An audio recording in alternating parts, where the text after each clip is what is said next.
ગમન કઈ રીતે ગમન સાંથલ બન્યા, આજે એની વાત કરીએ. અને વાત એમ બની કે ગંગાબાને 3 દીકરીઓ હતી, એક કે દીકરો ન હતો.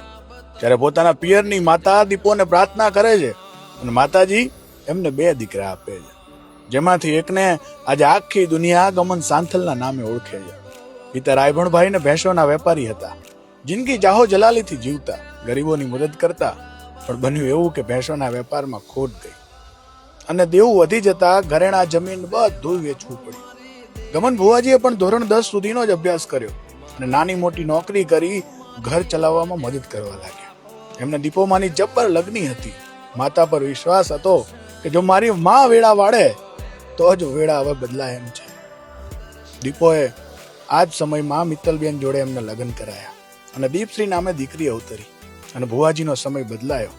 કુળદેવી લાખોમાના ધામમાં પહેલો સ્ટેજ પ્રોગ્રામ કર્યો અને ગમન બન્યા ગમન ભુવાજી સાંથલ.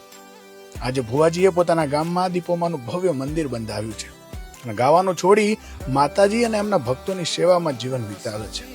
આવા જ અવનવા વિડીયો જોવા માટે જોડાયેલા રહો મહેસાણા અપડેટ સાથે.